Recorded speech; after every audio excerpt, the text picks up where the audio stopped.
Hi everyone, this is Travis, and this is called Waving at the Window.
Without you, I'm gonna wait. All the plans without me, you're gonna make. Give me another chance, give it another go. I don't wanna see you waving at the window. No,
promises you once kept are gonna break. I'm gonna take you high, but I'm gonna leave you low. I'm not gonna see you waving at the window. I don't wanna see you waving at the window. Not gonna leave you waving at the window.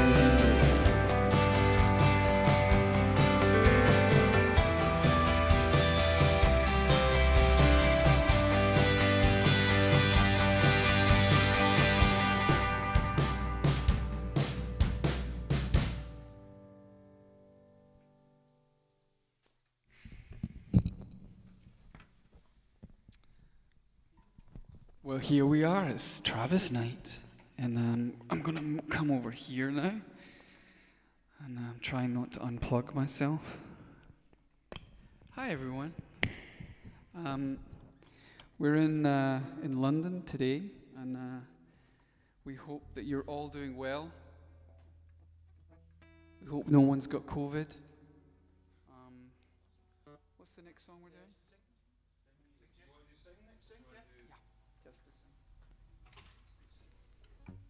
I feel like I'm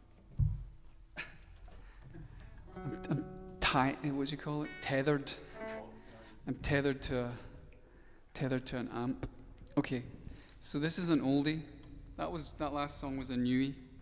That's the first track on the new record called 10 Songs. Out tomorrow. Don't you know? This is called Sing.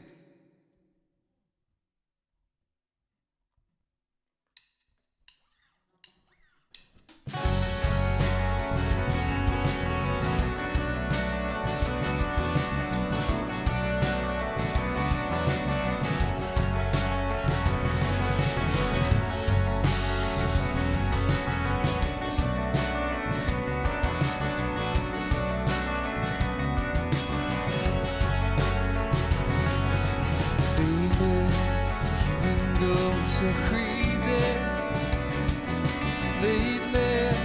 Nothing seems to be going right. So low, why'd you have to get so low? You're so, you've been waiting in the sun too long. But if you sing, sing, sing, sing, sing, sing, for the love you bring won't mean a thing.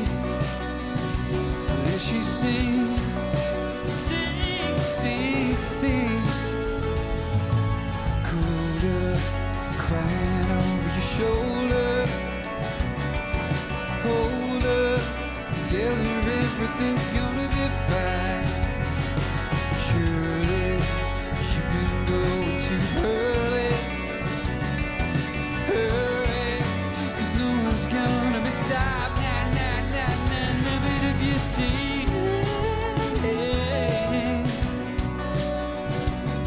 sing, sing, sing, sing, oh, for the love you bring won't mean a thing. But if you sing, sing, sing, sing, sing, sing, sing.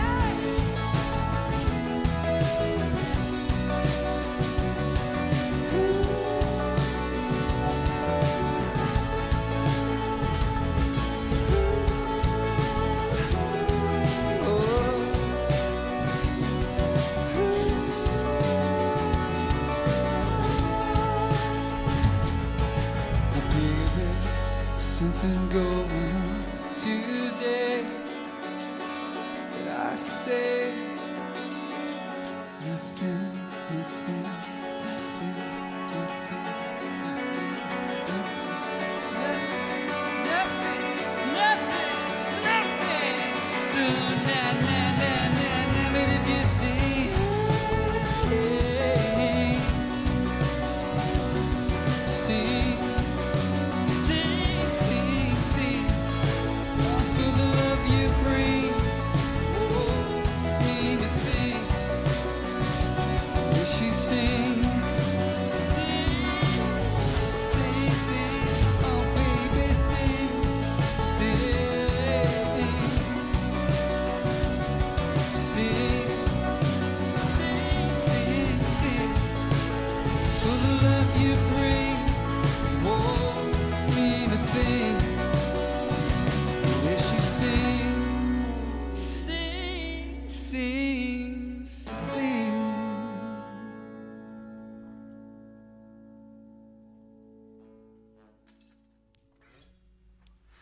My ears came out in the middle of that.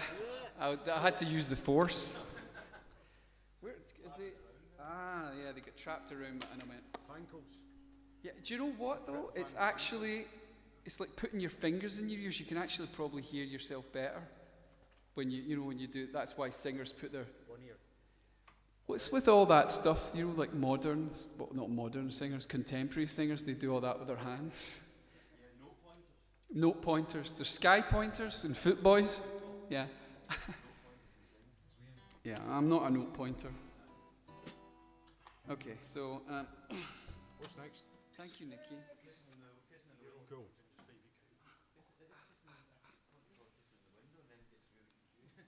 Yeah, there's a few windows in this album. There's waving at the window, kissing in the wind. It's very windy. We're from Glasgow though, so it's quite a windy city. What's the windiest city you've ever been to? Chicago. I would say. Yeah. But you know why it's called the Windy City? It's not called the Windy City because it's windy. It's called the Windy City apparently because this goes dating back to a long time ago, and I don't want to make fun of anyone in Chicago, but it's because it was hot air, it was a political thing. They were like a bit yada yada. Nothing to do with the weather. What? Yeah. Yeah, yes. Okay, so this is called Kissing in the Wind.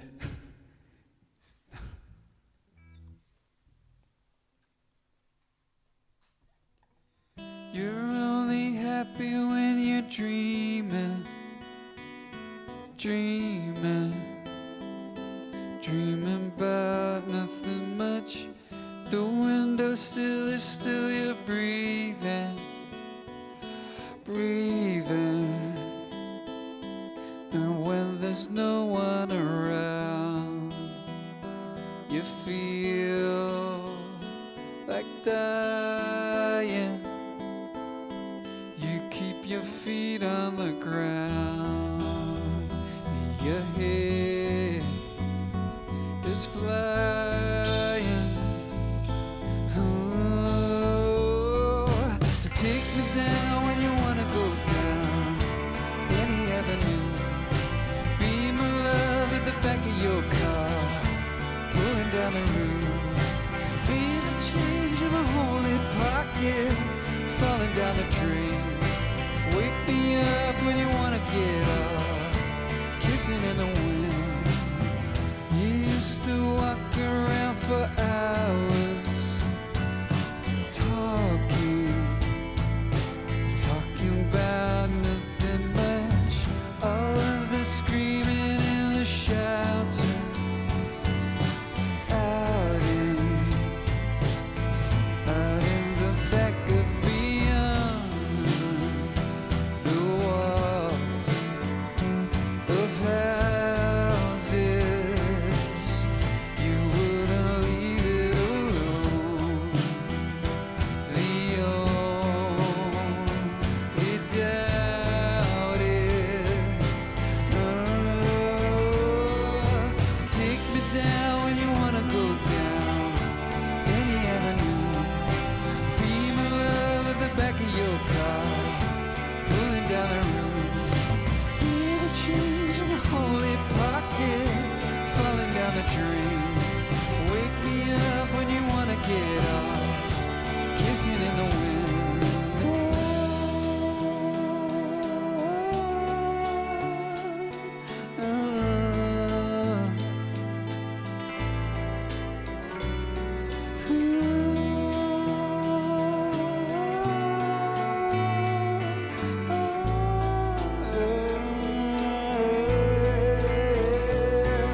So take me down when you wanna go down any avenue. Be my love at the back of your car, pulling down the roof. Be the change in my holy pocket, falling down the drain. Wake me up when you wanna get up, kissing in the wind.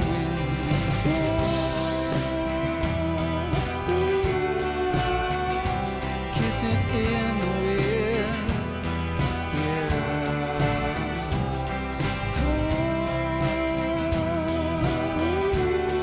Oh, kissing in the wind, yeah. You're only happy when you're dreaming, dreaming, dreaming about nothing much.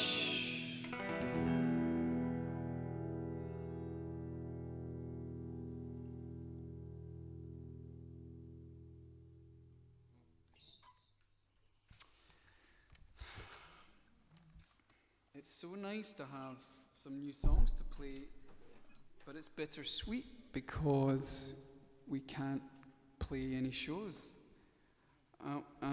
We're going to have the opportunity to talk about this later on the Q&A, but how do you all feel about not being able to go to gigs? I mean, I quite like going to see shows. Everyone does. And it's all these things that we kind of took for granted. They've all been taken away.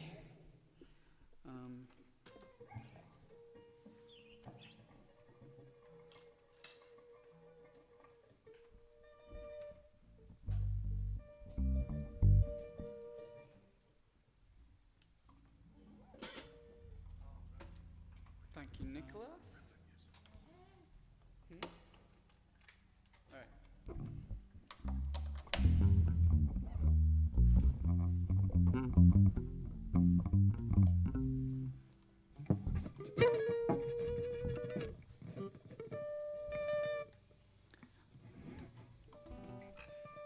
What's this? we're doing a Ghost? It's not a 12 string? Oh, all right, it's okay. Try that again. Keep doing this shit. Can't. Gotta keep. I'm so used to being able to do my walk around with my little radio pack on.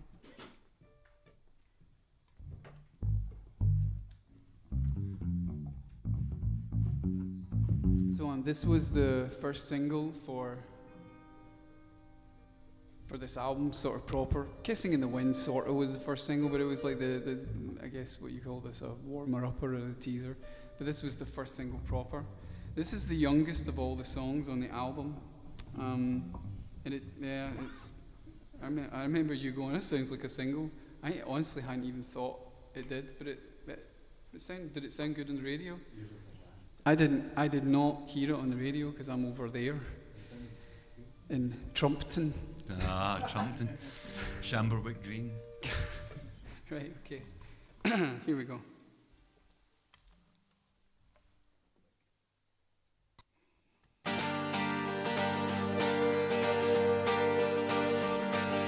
Line by line we drew it up, had our fill and threw it up, wrote the will and tore it up. I don't even know why. All my past is shoring up, beating on my door won't stop. Couldn't lie, so I made it up, but I can't even say why. I can't even say why. And I wonder as I walk away, did I ever love it all the way? Did I open up my heart and say it like I mean it, from the end right to the start, from seeing to believing? I saw a ghost in the mirror, coming near a little close for comfort tonight. Ooh, they said it's easier to be alive than hide under your pillow while your life is passing you by. One by one they carry us, break our hearts and marry us, dig us up then bury us. And I wish I could say why. All my past is sure enough, beating on my door has stopped. Couldn't lie, so I made it up, but I can't even say why. I don't even know why. And I wonder as I walk away, did I ever love it all the way?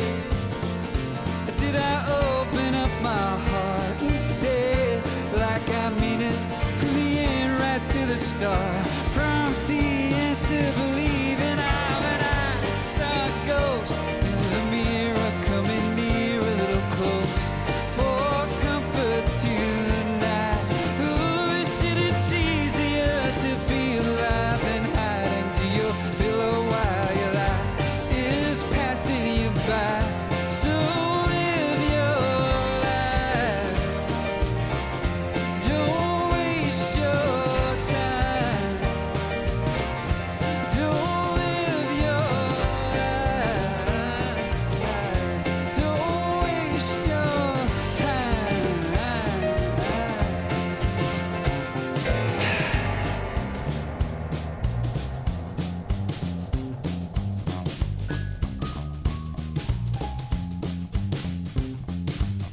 I saw a ghost in the mirror, coming near. I saw a ghost in the mirror, in the mirror. Oh, I saw a ghost in the mirror, coming near a little close for comfort tonight.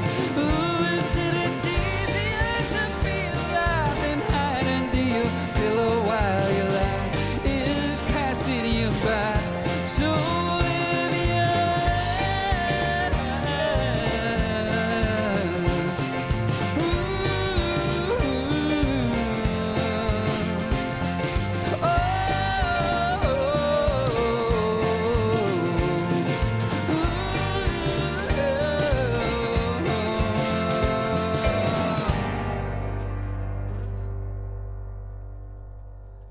That is all from us just now. Stick around. We'll be back very soon for the Q&A.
Hello, my name is Adam Buxton, and I'm your host for the next hour or so here in London town, capital of England, and I'm with the band Travis, as you well know.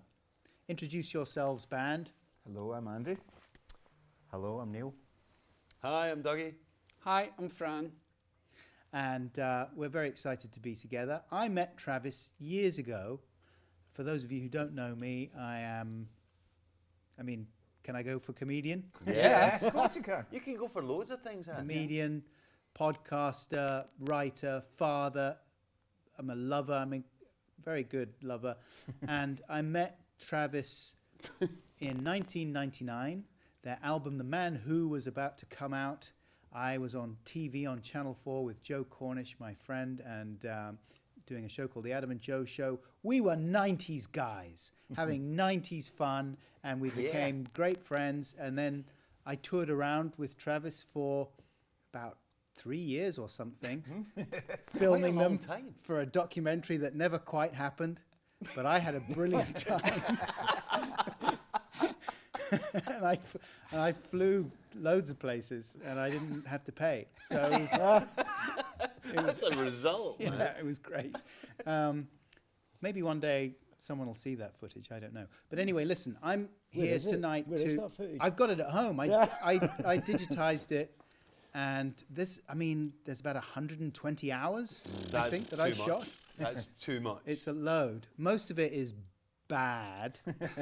Well, that's our fault. Like, no, it's really my fault. The quality is bad. Also, it was in the times in the early 2000s when home video really wasn't up to that much. The quality was just terrible. But we thought it was great. Remember Yeah, the we loved DV? We're like, whoa, it's broadcast quality. Yeah. No, it's not. That's the other thing. DV tapes nowadays, I tried to digitize a whole load of them, and they're just completely corrupted. And there's no way. It's not like audio tape. If you've got an old compilation cassette that you made when you were 8, you can still play that thing probably. It'll sound a little soft maybe, but if the DV tape's corrupted, forget about it. See, this tech stuff is exactly what people want to hear. Exactly. Tech Chat. Welcome to Tech Chat. We'll be here for the next hour talking tech. If you have any tech questions, do send them in, and Travis will be happy to answer them for you. We are taking questions, and there is a moderator out there, I hope, so it's not just a non-stop stream of offensive stuff coming in. And I will be, every now and again, my phone's going to ping with a question from one of you guys watching the broadcast, and I will put it to you. But in addition, we also have a selection of messages from famous people. Do you know famous people? No. Oh, I've heard of them. I know who they are. they're amazing. As far as I can tell, these famous people are all men and white. but they're all famous.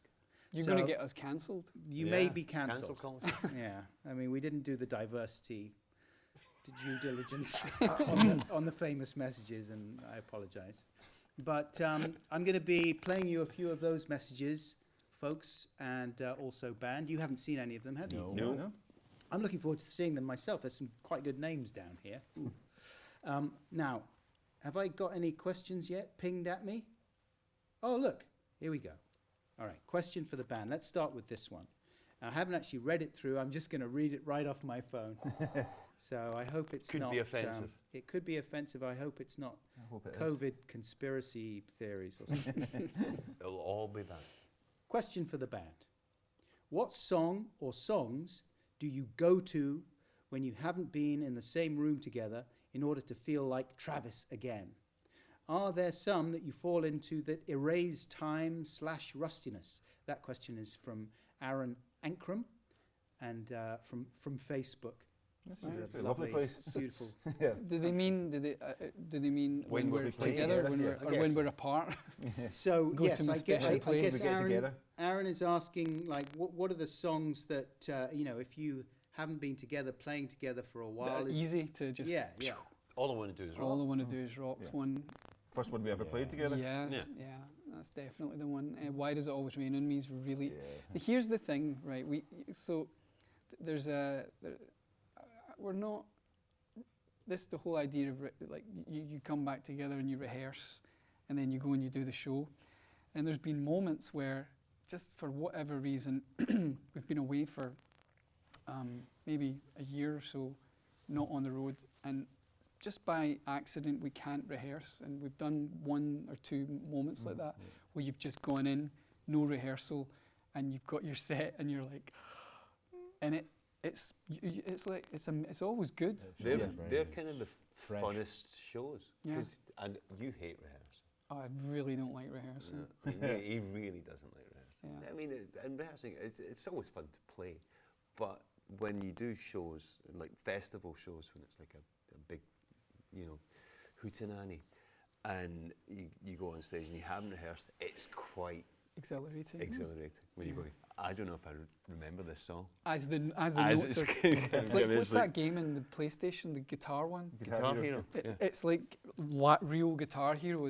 As you're going through the song, the lyrics just come out of nowhere, and it's happened a couple of times. Remember when we did the Isle of Wight festival? Yeah.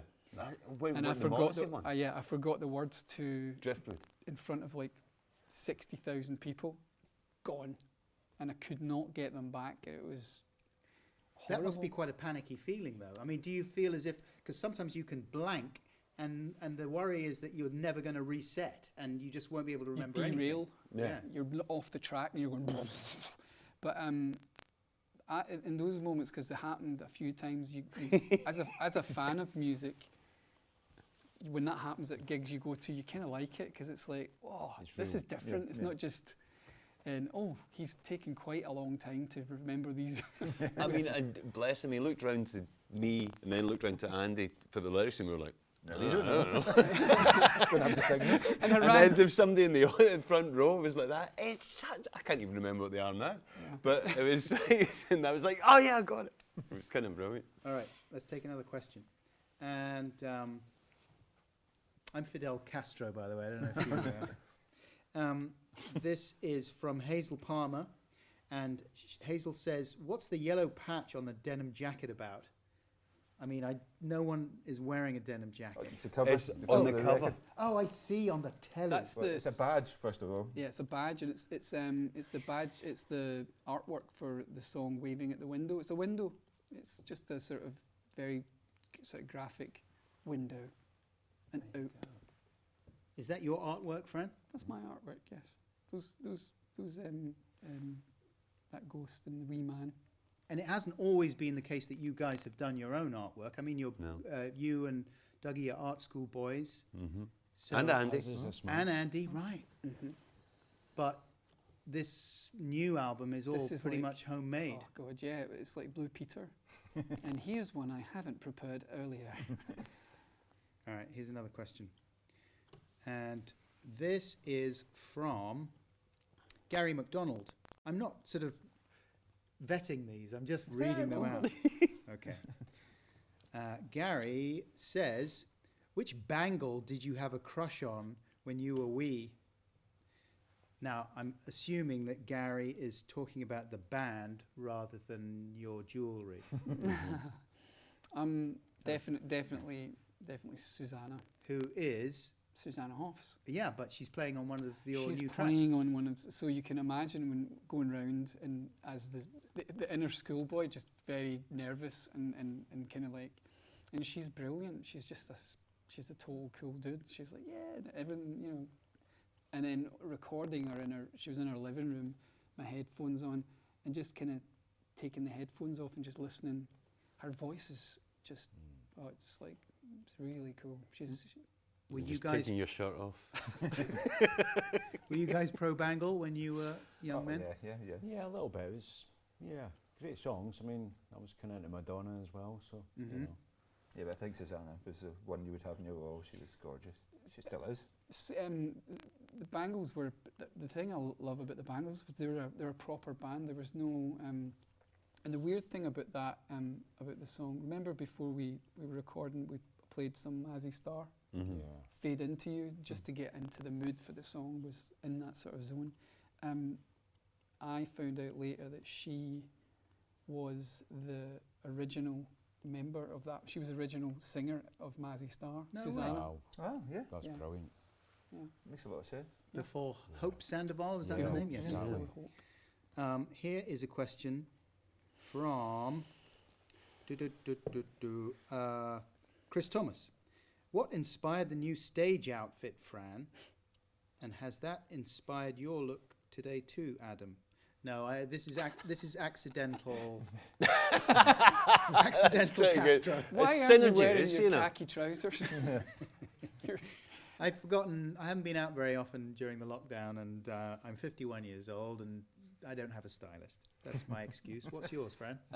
I wore a jumpsuit when we played in, where was it? In Mexico, wasn't it? It was the black one, Oh, the black one. Jakarta. Yeah. Yeah, We played in that's Jakarta right. in July or June last year, Yeah. That's right. and I put on the thing and I walked in, and I remember all you going, that's cool. Nick especially, because there's a sort of police Nick or It's the Who as guitar. well. It's a The bit to Who, do with yeah. the Who. Yeah. So Yeah, we like the black one. the black one, but the black one was slightly tight around the crotch, and even though it was That's quite, why we liked it. and so after that I got back and I set about finding another jumpsuit because I quite liked the freedom it gave me on stage and the ease. We all, because we're boys, you know, we I don't like having to choose what to wear any day of the week, never mind for photo shoots or gigs or whatever. So just to go easy, put it on and off you go. And we were in Mexico and I pulled this out. And I remember in the dressing room with you before it, I had a blue hat and a red hat. And I was like, put on the blue one. I was like, Andy, what do you think? And I put the red one on and he was like, that's it. And we did the gig. And I saw pictures of the gig and it looked really, like, it looked great. And so I thought, well, I'll just keep that on for this record anyway. And maybe go into a green one for the next one, and a blue one, and then a pink one. Yeah, I love it. You're like a mechanic in a sort of sexy garage. Yeah, it's like Sexy a garage. yeah. Now, here's a question for the rest of you chaps, and that is, what music are you listening to at the moment? And that's from Jared Foster. And who are you into? Are you listening to modern music? Not much, I must admit, not much. Mostly, the modern music I listen to most is girls, because they're slaying it at the moment, the girls. But no, I've gone back to all my old stuff. I've sort of gone back quite heavily AC/DC again, in fact. Oh, really? Yeah, Okay. yeah. That's been my lockdown music of choice, especially If You Want Blood, the live album. That's been the one that, and because I've got all my vinyl out through lockdown, and I've got that in vinyl, and it's been getting me through. Timeless stuff. Yeah. How about you, Neil? What are you into at the moment? Quite a lot of classical and jazz. Really enjoying John Adams stuff. Jazz-wise, I discovered this great record by a guy called Bob Moses. There's some great players on it, like Pat Metheny and stuff. Really interesting. That's contemporary, or is it from a while back? Kind of 80s. Okay. Yeah. it's just really interesting. It's kind of old school jazz. Then there's all this avant-garde stuff going on. It's really good. But John Adams, particular, the shaker stuff and all that. But then stuff like harmonium, Wild Nights and things. It's just like whoa, it's big stuff. And when you listen to that stuff, are you listening for crazy drum things? Or I'm just wanting to be entertained. Right. How about you, Doug? Well, I kind of got into this podcast, a history of music I've put a history of rock music in 500 songs, Andrew Hickey, and it's a deep dive into kind of rock music. Starts and kind of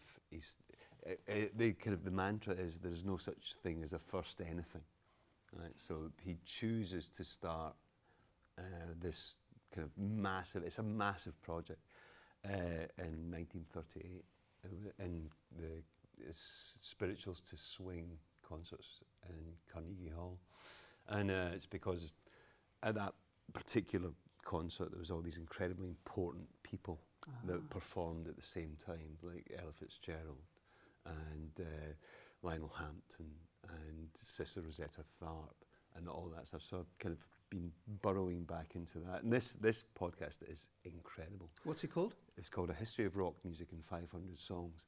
And they've just released the 100th episode. Wow. Which is it's like a long episode, it's like an hour and a half long. And it's Love Me Do by the Beatles. That's the 100th episode. Wow. It's incredible. And it's just the whole thing. So I've been kind of burrowing back into stuff that I knew nothing about, and music from the kind of 30s and 40s and 50s that kind of birthed pop music. Yeah. If you like, it's I can't recommend it highly enough. Good one. It's absolutely brilliant. How about you, Fran? What are you listening to? Well, just to say, you're saying it's a podcast. You have a podcast, Adam. I do. And do you do one every week, or do you No, do one it's every... very ad hoc. I do one whenever I get it together. And does that guy do one a week, or is it one? It's one every week, and it's been 2 years that it's been going on. And So is he? Do you think he's written them all out? I'm going to do that one next week. He did a book about. He's doing a book for every 50 episodes. So he's written a book about the first 50. He's done. Wow. He's about to release the second 50, and it's a 10-year project. Wow! It's just going to go on. It's amazing. The guy's called Andrew Hickey, and it is absolutely brilliant. It just kind of, because it goes into cultural stuff. It goes into kind of contemporary news about what was happening at the time, and it's brilliant. I love it. I'm going to check it out. I'm listening to Phoebe Bridgers is brilliant. Oh yes, I only heard about Phoebe Bridgers recently. Very good. And she's doing lots of excellent stuff during lockdown. She does a lot of... she did this thing on the Colbert Show the other day where it's like one take of... I guess she's got a backing track going, but she's singing it live, and she's going through a theatre in Los Angeles. It's just very, very, very cool stuff. And then there's a French singer called Pomme, P-O-M-M-E, who's... I'm not sure what she's singing, but her songs and melodies are like... Her melodies kind of turn corners where you don't expect them to go. So I'm enjoying that. Where do you find this? Where do you find this stuff? Bit of digging. It's there, it's all good. Digging around on the internet. Yeah, internet mostly. Oh, that internet. How about we have a message from one of our celebrity messengers? Oh, I'm excited Now, about this. should I say who it is, or will it become obvious? Yeah, it'll become obvious. Here we go with message number 1. All right, lads, I hope you're well. Hey. Your second album that commercially broke you, The Man Who, was played everywhere when it came out. I mean, obviously it sold a lot, didn't it? And it kind of took you into the next level. But I never connected with it. The third album, though, The Invisible Band, was far different. And I know both albums are quite serious in their sentiment, quite sad songs. But for me, the third album's a lot darker. And I think it's just cooler, you know, without trying to sound, I don't know, you know what I mean? But I wonder what you thought about that. Wow, that's a great question. Nice. Very good. I concur, actually. I love The Man Who, but I really do have a massive soft spot for. Is he talking about the Invisible Band? The Invisible Band, Yeah. yeah. Okay. Yeah. And the Boy with No Name as well. And Anyway, you were around for recording the Yes, I Invisible saw a Band, lot of that that's come right. together. Yeah. I think that was probably, I don't know, I think, because when we did the Man Who, we had a few producers in there. Like we had Mike Hedges, started with Mike, and then Nigel came in at the end, and we did a couple of days here and there in other studios, and it was dotted all over the place. But it didn't affect it so much and also we were kind of still kind of going, what's our voice, trying to find that. And then the Invisible Band was all in. Oh no, that was in a couple of studios, but it was all with one producer. Almost all in Ocean Way. It felt like, and it was all with Nigel. But it was a darker record. Although there's these kind of pop moments, like Sing and Flowers in the Window on it. Flowers in the Window was kind of predated that record. I mean, we tried that many times. Yeah. There's things like Last Train. But Last Train and The Cage and Dear Diary, I mean, they're kind of quite odd songs, and they quite kind of, I don't know, I always felt like there was a lot of fragmentary things, it's kind of, the Invisible Band, because, like, you and me are massive Bowie fans, right? But the Invisible Band always kind of made me think of Hunky Dory.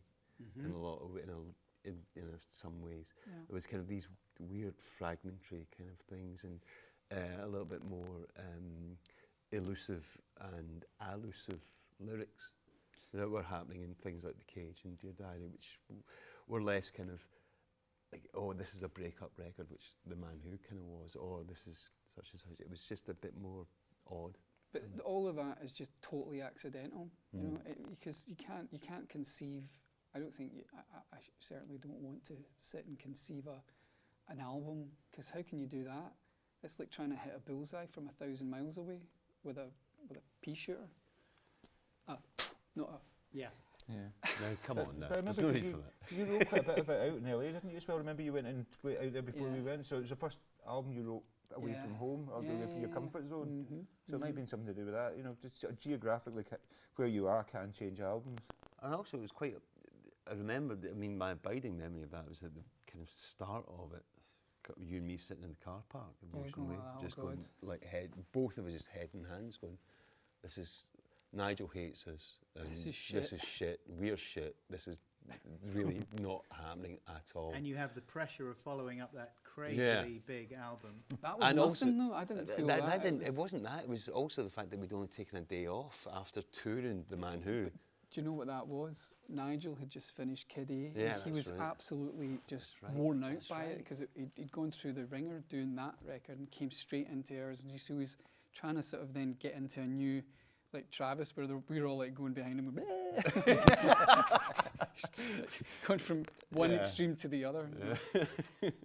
All right, here's a question from Psy, PSY, 0008. Can you do it in a voice? One of your YouTube like guy, thing you do. Have you guys picked up any new hobbies during the pandemic? Andy? I've played piano before, but I've been playing an awful lot of piano through the lockdown. Yeah, so it's great. I'll just sit at the piano for hours every day, and it's a nice way to escape. How about you, Neil? Any new hobbies? Nothing really. Just staying outdoors and getting lots of no fresh gardening, no cooking, no crochet. Always cooking, no crochet. What's your go-to dish in the kitchen? Pork cutlet, mash and lots of veg, or an orzo pasta salad. Orzo. What is orzo? It's the little tiny bits of pasta that are like rice. grains of Looks rice. like rice, yeah. And you can put lots of different ingredients, and it's a winner. Great with anything. New hobbies, Doug? Loads of cooking. Got my pizza oven up, and basically what everybody's been doing. Yeah. It's like baking bread. Sourdough. I haven't got the sourdough quite. I haven't got the starter yet, but But the pizza oven's kind of happening. Lots of piano playing. We're all doing the same stuff. Oh, exactly. We'll all become the same person. Yeah. all that. And I've just been doing all the videos and artwork for this, Right. which takes up. It's A lot been of time. a lot of time, but it's been good because you can get sucked into the daily news tumble dryer of like what I saw this. Someone said yesterday, Twitter's this word doom scrolling. Yeah. It's such a great description for what you sort of do in that space. And so getting into drawing, doing the animation for the first video for a Ghost, and then directing all these other wee things and doing the artwork, and it's just, and then here we are. It's like, and I haven't really been sucked into the news cycle very much. Yeah. Although we're getting up to an election. I mean, there's the pandemic, but there's not that much else happening. Not really. Speaking, now Clay was in the Ghost video, right? But he shot it. Okay, He shot the end of it. that's your son. And speaking of children, there is a question I'm filling now while I find the question. There's loads. Well, where is it? Oh yeah, here we go. Tyler. This is a good name. Tyler Looney. Hi, Tyler Looney. Tyler Looney. And Tyler Looney says, "Do your kids love your music?" No, sorry, Tyler. That was very. I'm sure you don't speak like that. What if he does speak exactly like that? Just He's going to because sit you're home called crying. Tyler Well, that would be Looney. amazing. Perfect impression. Sorry. Anyway, do your kids love your music? It's tolerated. Yeah. I think Dylan quite likes it. Yeah, it seems to. Yeah, Freddie and Theo are into it. They're very, very kind of, they like it a lot, and they kind of, Favorite songs? well, they like Why Is It Always Raining? Sure. They like Moving from a couple of albums ago. Freddie likes that because he plays the drums, and he's got that motoric thing. So he's going a bit krautrock, which is good. How about Clay? Is he into any of your? Yeah, it's like all the kids. They don't. It doesn't. It's just like Part of the background of their lives. yeah. It's like if you did any job, it's just what you do. And but he likes it. Definitely likes it. He's not horribly embarrassed though. No, not at all. Not How yet. about Yeah, just get a another couple of great years. celebrity message? Yeah. Now that was a pretty good one. I That liked was- it. that was a good I one. loved the first I one. love Jason Jason. from Sleaford Jason. Mods, come on. Yeah. That's a really good one. Okay, let's see who we've got now.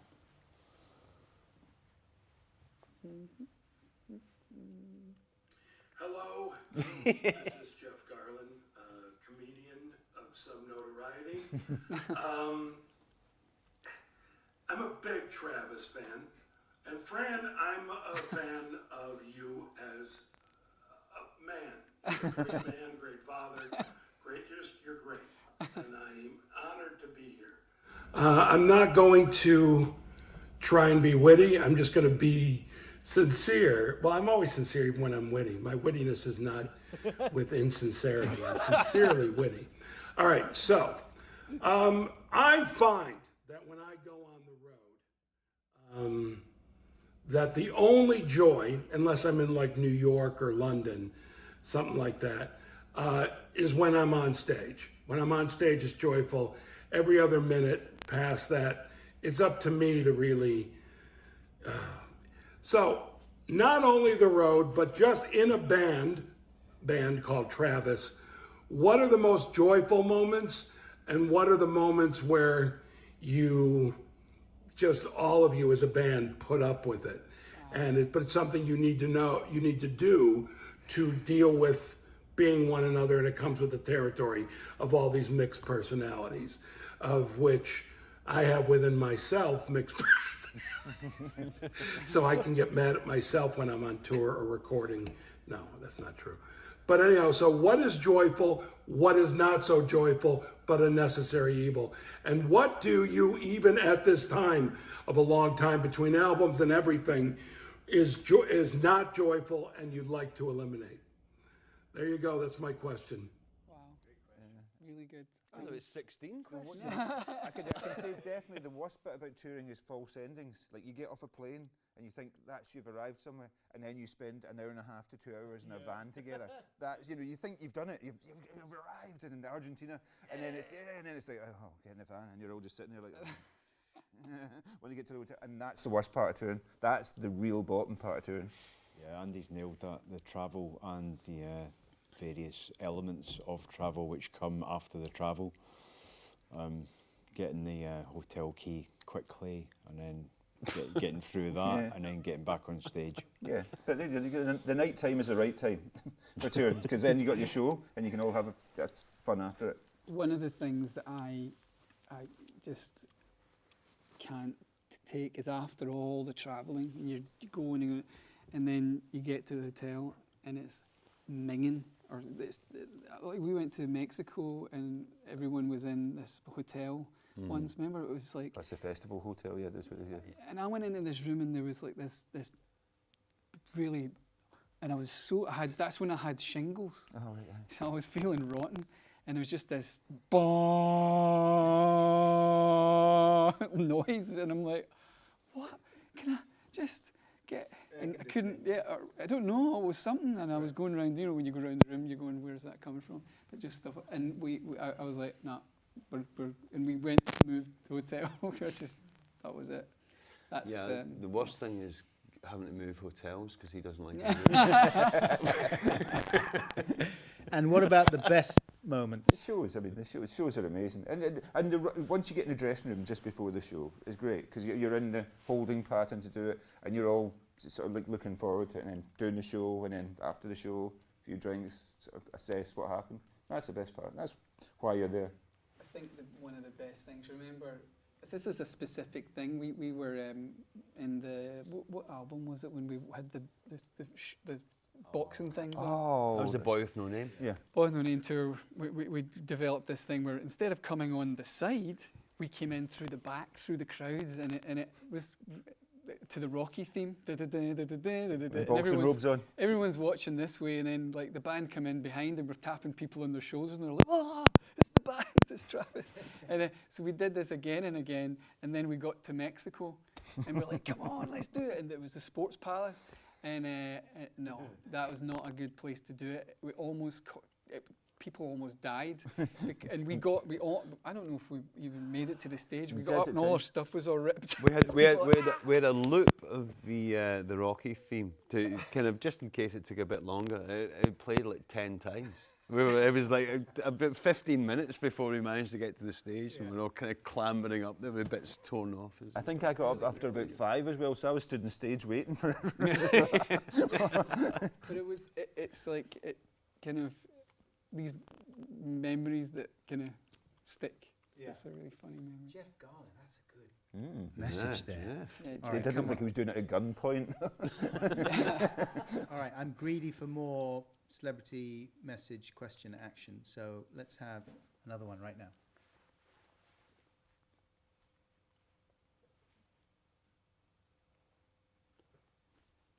Maybe I said that too quickly. Oh no! I didn't give them enough time to actually play the celebrity message. What's up, Travis? Brandon here. Killer. An interesting delay. It's like Terry Wogan. Oh, are they hearing the audio? No one's hearing the audio from that. Killer's so slim. There we go. There we go. I guess my question. It's kind of some thoughts and a question. I think the odds of a band, making it and making a dent and having longevity, all these things, the odds are just so slim. And I just wonder, with some perspective, if any of you have a sneaking suspicion as to what it is about you that makes you special and that has, given you this opportunity to stick around for so long. I mean, the songs are good. And that's a good start, but there's got to be something else. I wonder if anybody has a thought on that. That's, hello, Brandon. That's a question from Brandon, and actually I'm going to fold that into a question from Alex Mendelberg, who says, "Do you ever argue about anything within the band? If so, what kind of things?" The Brandon question, I've been asked it a lot on the interviews, and I keep coming back to one thing. It's that we're Scottish, and we're quite feet on the ground people, and we're loyal as well, and also we're quite lucky to have found each person's personality is very it's like a square, and we all take our little corners, and no one really steps on anyone's toes. And so that rolls into the next question. We very rarely have those things. I mean, I can't really, I can't really think of anything. You don't have. I mean, everyone has sort of simmering tensions when they're a working unit, and those kind of they ebb and flow. But you don't have stand-up rows and throw bottles and. It's never come to throwing bottles or fist fights or anything. I think the thing is that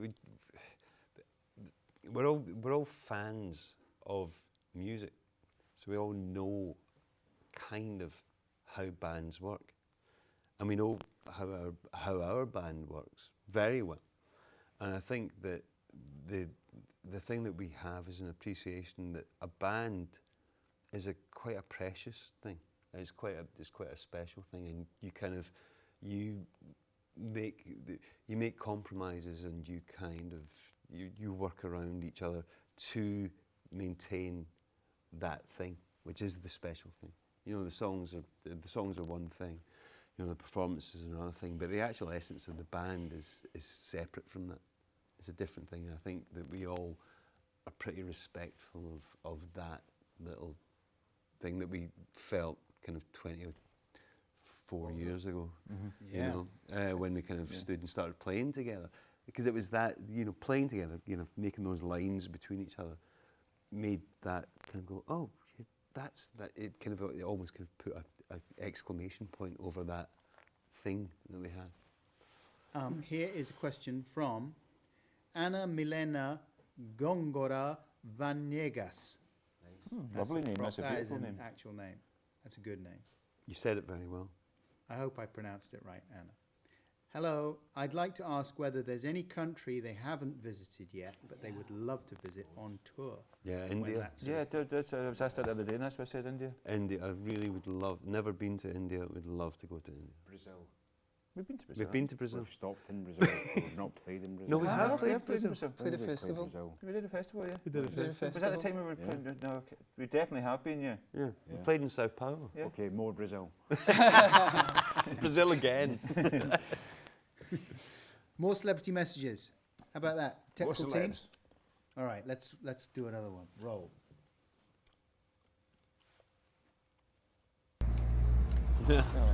Hello.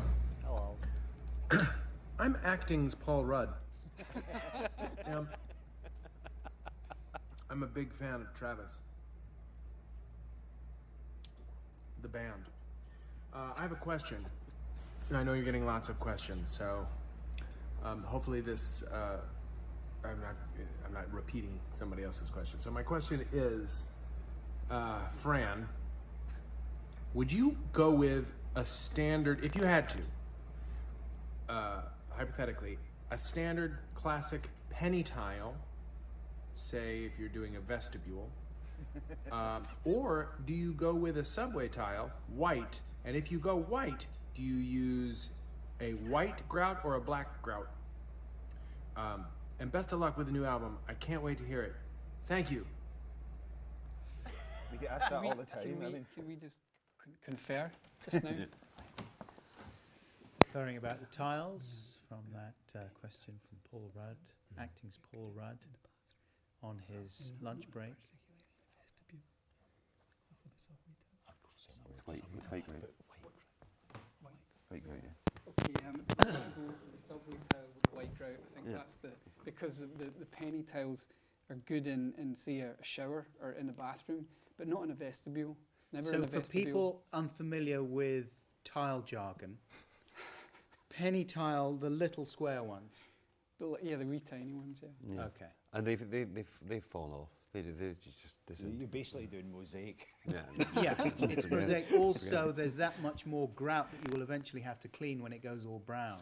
Yeah. And cleaning Too that much grout, Yeah. that's a living nightmare. What about, though, the black grout, which will mitigate your cleaning jobs massively? Could it mould, though? Black grout just Could it- looks could it like it mould? needs cleaned. Really cleaned. Yeah. If you want it cut through, you've got to stay with white grout. Purists. There you Thanks, have it. Paul. Thank you very much. Good question, Paul. All right, I'm going to before we get to some more celebrities, I don't want to marginalise the non-celebrity community. I mean, who's to say that they aren't celebrities? I don't know. Maybe Alan Milena Gongora Vanegas is a massive celebrity. Here's a question, though, from Richard Hanstock. If they ever did a film about the band, who would play each of you? I'd like a young Clint Eastwood to play me. A young Clint Eastwood. I'd like that. What just happened? A young Clint Eastwood, that is very... Oof, Remember we shot out of talking to him? Remember we saw him? Yeah, we did. That was an amazing moment. Where did you see him? We were filming Ellen, and it's on the... Is it Universal lot? They do Ellen, yeah. And he was across the way, sort of filming something else, and he stood outside. Oh, that should we go over and say hi? And we couldn't. We absolutely bottled it. When did you film Ellen? This would have been... About 5, 6 years We ago. were doing Selfish Gene, weren't we? Yeah, oh yes, so a bit longer, that yeah. was, Yeah. Oh, this is her chat show. Yeah. You weren't doing a cameo on the sitcom. No, the chat show. Right, so Dougie, who would play you? Well, if he's getting Clint Eastwood, I am going to go for a young Bowie. That's great. This band is looking good. It's looking good. You know, you got to go high end here. Are you excited about? There's a few Bowie projects coming out, aren't there? Cinematically, there's a thing about the Berlin years. Yeah, but I've heard a little rumor about it. I haven't heard anything about what it's going to be though. Do you? Can you remember who's in it or anything? Anyway, look, this is not Bowie. We can do this after. This is Travis Neil, chat. for you, How about you, Neil? Who's going to play you? I would ask the guys to nominate someone because I couldn't think of it. Daniel Day-Lewis. Yeah. That's good call. That's Daniel. a good call. That's good. Last of them I'll go for Kenneth Branagh for me. Kenneth Branagh, that's pretty Hold on, in the last of the Mohicans phase. Yeah. That's a good one. with that shotgun that's like 14 foot long. Don't ever remember Neil carrying a shotgun. It's our biopic. You can write it the way you want. Kenneth Branagh for me, I think. Kenneth Branagh. That's great. What a band. What a great question. Here's another good question, and this is from Spinoza. Hi, I'm in the band who I'm reading it verbatim. I'm in the band who inspired by Travis. We trying record our songs. Maybe you guys tell me some recording tips. I would be so appreciated. Thanks for new album, Spinoza. Thank you, Spinoza. Good luck, man. Tip number one, the most important thing of all, is play live in the room. That's the most important. Try and get you all together first, and then the rest is just adding to the... The second one, less is more. And always think about getting the song down to the more tolerable length, which seems to be around about 3 minutes. Play for the song. Yeah. As well. Don't try and show off. Showboat. Just Showboating. play for the song. You're not a guitarist, you're 1/4 or 1/5 of a band, and you've always got to remember that. Unless I thought you were going to take that off. Unless. I never wanted to be this. Be a lumberjack. I've now forgotten what it was. Unless. What was it? What is it? You can speak. Just be mindful of the cable. Is it making a noise? Popping, yeah. Oh, sorry. I'll keep my legs still. I'm getting twitchy with these questions. Okay. That's good advice, though. You all had, were those lessons that were hard learned for you guys? Yeah, I think we sort of... I think we worked it out. Going back to what together. Dougie was saying about us getting together, I think you grasped that early on, and I think that's one of the things that's kept us together, is being aware of those basics, commandments. The live thing was all the producers that you run you come across. That's the one thing that's in common with they all. It's like it's no secret. You got to play together, and at the moment, not many bands actually are doing that. Someone will bring in their laptop and then someone will overdub. It's very sort of separate, and not a lot of thing that. There's very few. Yeah, so that's a. Well, harder and harder, I suppose, in COVID times. Thank you very much, Spinoza. Great question. Yes. And good luck. Here is another celebrity message for you, band. Who's it going to be? I'm excited. Hi guys, it's Tim from Keane here. Hope you're doing well. Just wanted to wish you the very best of luck with 10 songs. It's going to be fantastic, I know, and I can't wait to hear it.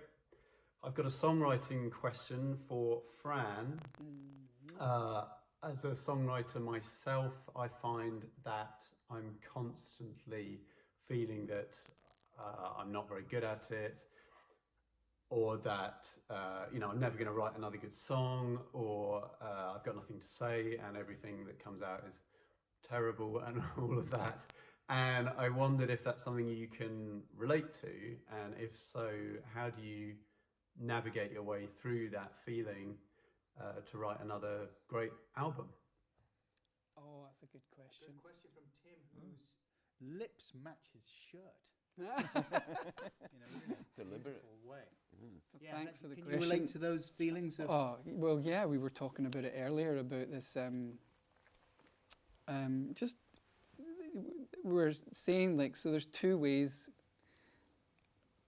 general ways of doing it. Well, one is writing a song by design, where you kind of try and fit it into the charts. You look at the wallpaper, it's like a jigsaw, and you shave the thing and you make it fit into the zeitgeist of the moment. That's designing a song. And then there's divining a song, which is you have to go through in this thing of letting stuff come up, and you go through all these. I mean, you need to write about 100.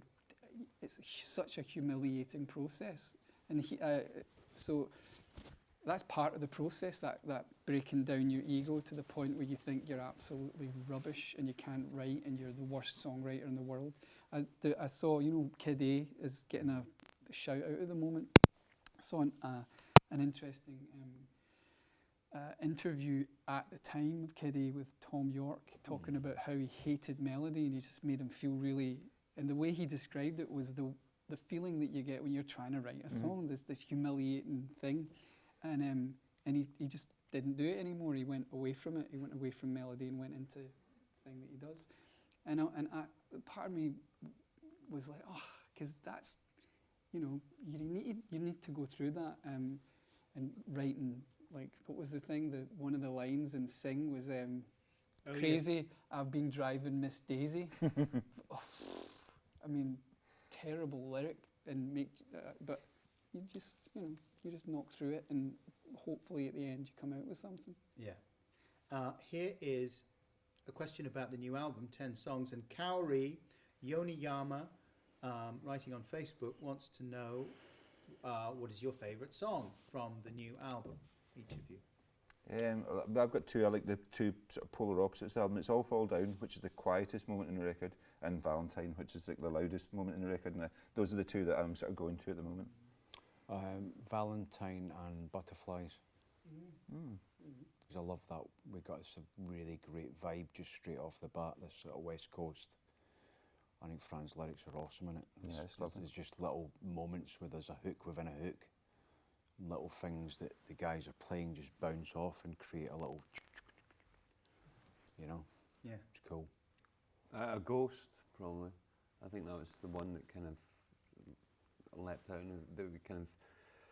It was kind of hard to put together, weirdly, in the studio, because it sounds quite effortless when you listen to it, but it was quite hard to put together, and it was like, and years ago. 1994, Franny bought me a record, a Grantley Buffalo record.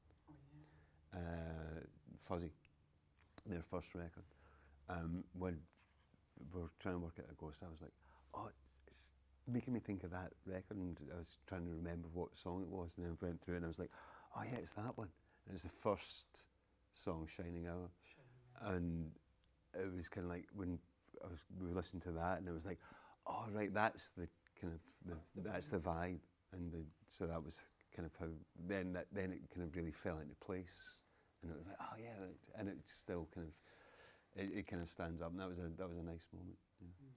How about you, Fran? What's your favourite currently? I think Waving at the Window I like a lot. I just like the atmosphere of it, and the piano part is nice. The record's got a lot of piano through it, but that was like the starting point of going, oh, piano, that sounds cool. Let's have a bit more of that as a flavour. Very good question. Thank you, Kaori Yonayama. Thank you. Here is another one from Federico Gutierrez Barquin, messaging you on Facebook. Travis were part of Oasis's concerts so many times. Do you ever think of doing something with Noel or Liam Gallagher? Not really. Did you ever play together at all? Because I mean, Noel. Noel came up and played this when we supported them in way back in '97. Noel came up and played his solo and All I Want to Do Is Rock. I can't even remember where that was. It was the G-Mex in Manchester. Yeah. And that was kind of, at the time, that was quite kind of thrilling. Because he used to play at the side of stage every night through All I Want to Do Is Rock, and he doesn't play quietly, no. So it was like blasting from the side of stage. My abiding memory is that, you know, we had a great sound, it was a very tough sound, but the guitar was so loud, I mean, you almost had blood coming out your ears. I don't really want to do that again. I mean, as an Oasis fan, I would like to see them play together again, because I think they did bring things out in each other that, you know, made it special. They were an absolutely brilliant proposition of a band. Right, I know. Right place, right time. I know they probably It kind don't. of goes back to that thing we were talking about, but you know, the magic of a band. It's like a particular set of characters or a particular set of personalities that, if they can actually make a decent noise together, and it's like, fuck, this is brilliant. And you know, they totally had that. You know. There was just a bit too explosive, the chemistry. You think? Let's have another message from a celebrity person.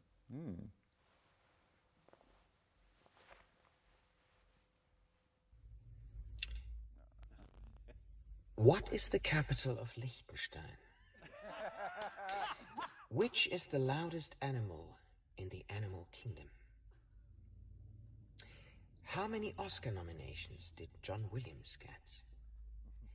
How often did Donald Trump lie in the last 4 years? Which is the better team? Celtic Glasgow or Glasgow Rangers? Easy questions, easy answers. Oh, bless you,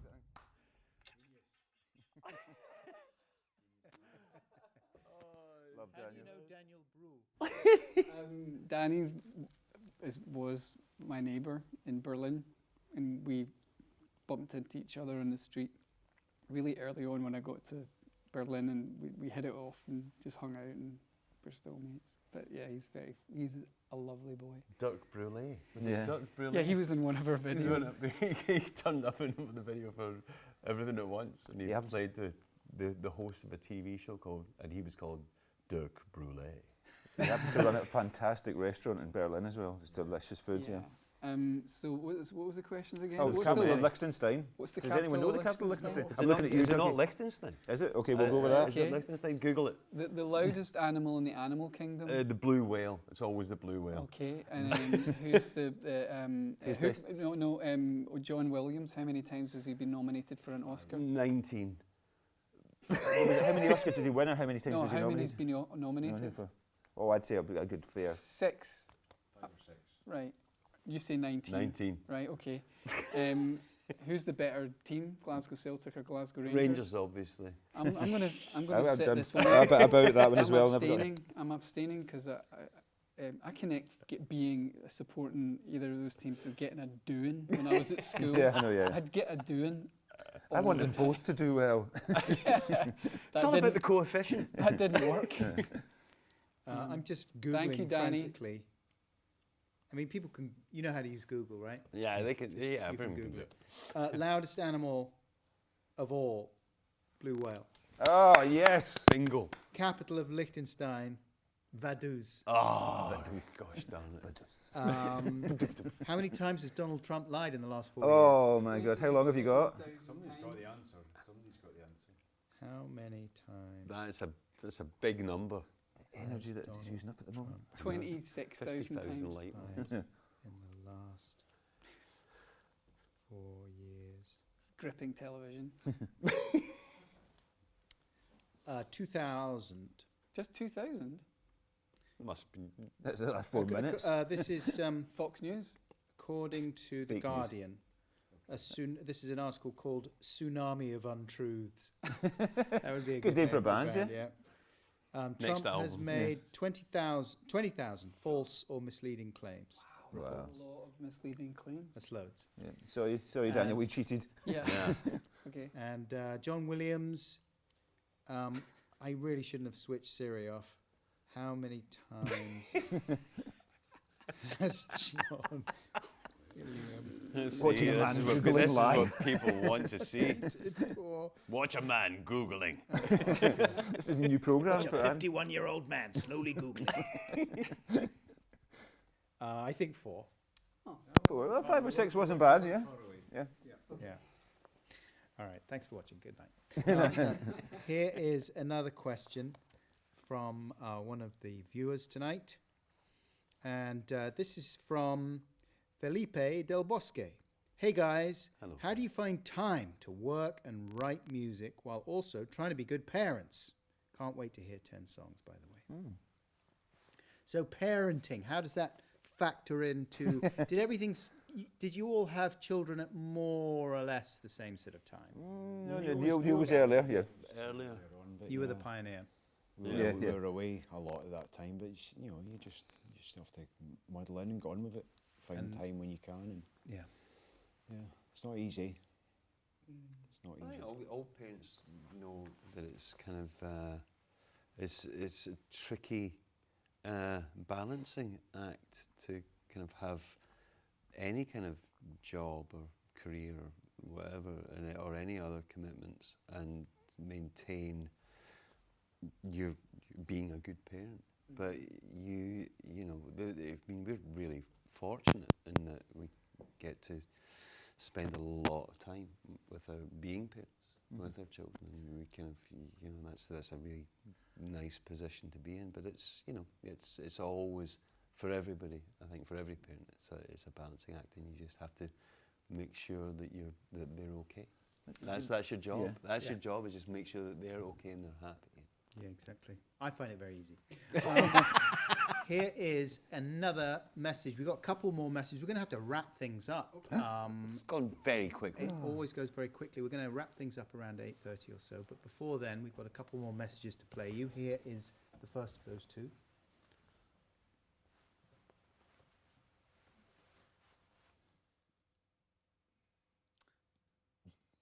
No, we don't.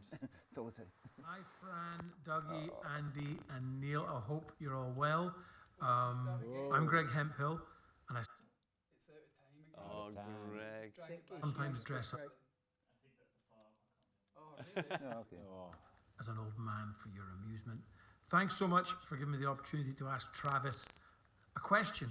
So, well, I've met people, I guess, down through the years, and that have blown me away and made me feel like a giddy fan. Like Bill Hicks, me and my pal Rab met him, and we thought, oh, we've just met the comedian's Elvis. And at one time I met Robert Englund, who plays Freddy Krueger, and my wife still teases me that my voice was all yodeling and my knees were shaking. So my question to you guys is, questions individually, you can answer individually. Who have you met in your field or beyond that you got so excited you were reduced to being a giddy fanboy? That's a good question. Well, Dougie, I think we all know what. Well, it was seeing Greg last week outside Waitrose. I tell you, it's funny because Greg and Joe still live very close to me, so I've seen Greg quite a lot, but he's quite a good guy. Greg from the sitcom Still Game. Yes. Is that right? Yes, but no, it was Bowie for me, for sure. Bowie and... Where'd you meet him? Well, we met him at the GQ Awards was the first time. Yeah, and you were... I was totally very extremely fanboy. Did you feel like crying? A little bit, but managed not to. How's was your heart? Does your heart go a flutter, like the way you feel when you see the girl you really fancy at school? Is it that But then swoony feeling? but then you make you do it like a stupid joke, because when we got taken round by his assistant to go and meet him, he was standing talking to Paul Smith, the designer, and I kind of they turned around, and I was like, Smith and Jones. And immediately went, oh no, oh no, don't do that. But he done it, but he was delightful. And then we met him again at the airport, remember at JFK? Yeah. We met him and then I met him kind of again on the reality show at Wembley Arena. And kind of we actually had a chat and kind of introduced kind of pals to him and stuff. And that was a good one. We talked about kind of Fantastic Voyage and stuff like that. Oh, wow. It was just, and kind of, he was laughing about playing Laughing Gnome in Soundcheck. Because I'd been talking to Mike Garson before the show, piano player, and he was like, oh yeah, we were doing the Laughing Gnome at Soundcheck. It was crazy. It was in such a great place. And I was like, afterwards, really? You're going to do the Laughing Gnome? He's like, no, we might keep that for Glasgow. they'd love that in Glasgow. Glass blows. Is that what you call it? The glass blows. No, a taste of the gnome. That's all you need. I was like, it's just amazing. How about you, Neil? We've met a lot of great musicians, but my real giddy moment was meeting a famous racing driver from the 60s and 70s called Brian Redman, when I was racing at Le Mans, and he was there, and he was doing a sort of race just as an older driver, but just seeing him like still doing it, I was just like, wow, he's such a nice chap. Yeah. And you did lose your shit slightly when Herbie Hancock climbed in the same plane as this one, didn't you? Oh yeah. Yes. Yeah. That was a big moment for you. That was a big moment as well. Herbie Hancock. What about you, Andy? Well, obviously, like McCartney was amazing, you know.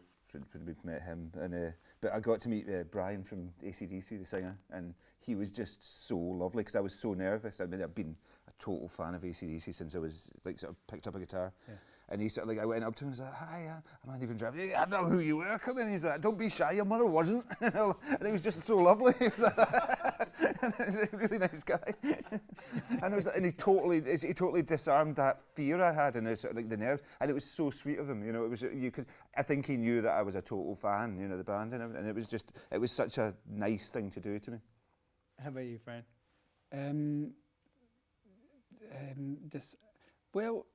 Weirdly, this is a weird one. It just sprung into my head. It's nothing to do with music. I was getting the train back when I was about 12 or 13 to Glasgow from Sleaford, and I walked into the canteen, and Michaela Strachan was eating or having a cup of tea. And she was on the Really Wild show at the time. And The Hitman and Her, wasn't she? Oh, no, maybe that was later. It was later, but it was like the children's TV program, if you liked animals. It was. Not expecting that. And I went and just sat down across from her like this. And just sort of pretended that I was just being dead nonchalant, and I think I just spooked her out, and she got up and like went into the next carriage. Anyway, so Michaela's track. Okay, I want to get in one or two more questions if you answer fairly quickly, and we can pack it all in before the end of the session. Yes. Here is one from Amy Marshall. Amy says, your videos are always great. Which one did you enjoy making the most, and why? Driftwood, because it was the shortest. I hate making videos. Yeah. Do not. It's a ball ache. Do I still look miserable at the end? Utmost thing. And also because it was Garth's idea, the Driftwood video. So Garth Jennings. Yeah. And so that was nice. But yeah, that was, a 3-hour shoot? Yeah. Fucking perfect. Why Does It Rain on Me was a laugh, I thought we had a laugh doing Why Does It Always Rain on Me? Yeah. It was actually good fun doing that, you know. Crazy John. Yeah, brilliant. He's great. Crazy John. Poke the dead goat. I had to poke a dead goat with a stick, that's right. That's weird. Gary, the trainer, was talking about this yesterday. Yeah.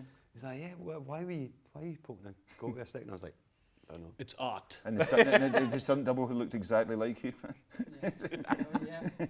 Thank you very much for your question, Amy. Okay, here is our final celebrity message tonight. Who's it going to be? It's all been built to this. It's the Queen. Is it? Hello there, Fran and the Travis boys. Whoa! Hey, it's the king! Corrupted McCartney message. Hang on, let's pause it and attack it. McCartney. Let's attack it from. So the surprise is slightly spoiled. Who's that comedian who goes? Yeah, Norman Collier. How about a different media player? What about VLC? Wow. Yep, Okay, they'll sort it. We'll do another question. Don't worry. That's We will get to McCartney's message if it kills us. Why does he get Les Paul? Oh, that's good. That's He a looks nice good though, detail. doesn't he? What is McCartney going to ask? And it's a nice. See, that the tension's building now. That's good. We're studying the message for evidence of what he might ask. That's coming up. So yeah, teasing the McCartney message. Here is another question. Oh, here's one from someone who says, "My name is Bernard Slappertyback." That's not your real name. As it seems like impressive names get the questions read out. So you've won, Bernard. You've won tonight. Question: If you weren't in a band, what do you think you'd be doing? Real name: Jonathan Royan. Still a good name. Still a great name. I'd probably just be painting pictures. Oh yeah, do you paint a lot? Yes. Yeah. What kind of stuff do you paint? Clowns. Do you really? Yeah. Big people as clowns. Yeah. So I've got a good Trump one. That's right. I forgot you paint clowns, and you're very good. Yeah. Do you sell your stuff? Not yet. No, but it's for sale. How about you, Neil? Well, you'd be driving, I guess. Driving or working with cars or retail. Right. Okay. I'd probably be a starving sculptor. Yeah. Trying to kind of keep making things, you know. Yeah, I'd have probably, and then gone down whichever road that took me, because, you know, it's like from art school, you come out and then you see all your pals kind of going down different roads from trying to make the thing that they wanted to make, and very few of them actually end up doing the thing that they kind of studied. But I would have probably stuck with that and then seen where that would have taken me. How about you, Fran? Maybe painting, like Andy. That's what I did at art school before the band, or at the same time as the band. But you're not allowed to paint clowns. Andy's taking care of the clowns. What are you going to paint? I'm going to paint. Would you be doing mad stuff or kind of nice animation? So yeah. Whoa! What? Mac is trying to get in. Yeah. I definitely figurative things. I liked life drawing, life painting, that sort of thing. Have we got? Is it working? It is. Excellent. It's working. Yay. Oh, hang on. Okay, let's see if Macca is with us now. Hello there, Fran and the Travis boys. Hope you're keeping well in these crazy conditions. Hey, here's a question for you. Do you still call this chord, which is F sharp minor, do you still call it the one up from F?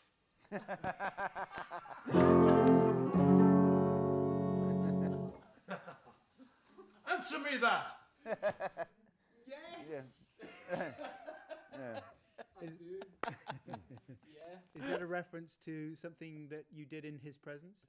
Yeah, I didn't, because I don't know any. Embarrassingly, I don't know any. I'm not really good with names. chords being one of them, and that was a reference to one of my most kind of embarrassing, like don't really know what I'm talking about, musician moments. So that's very funny. The but one up still, from F is a good name for the next record. Wow, what a memory! That's great. Wow. Thank you, Paul. Thank you, Paul, and thank you to all our celebrity question givers. Lovely. Jason, Jeff, Daniel, Tim, Greg, Brandon, and Paul. Thanks, everyone. Thank and you. thank you very much for all your questions. I'm sorry that I didn't get to read more out, and I'm sorry if your question wasn't read out, but thank you very much indeed for all of them, and thanks for watching. I hope you enjoyed it. And yeah, any final messages for your viewers? Well, yeah, just we're all dying to get on the road right now, and we'll see you all hopefully soon whenever that is. And yeah, we hope you enjoy the record. Yep. And thank you so much, Adam, for. Thanks, Adam. Hey, thanks for having me. It's really nice to to see you again. Yeah. Cheerio. Bye. Bye.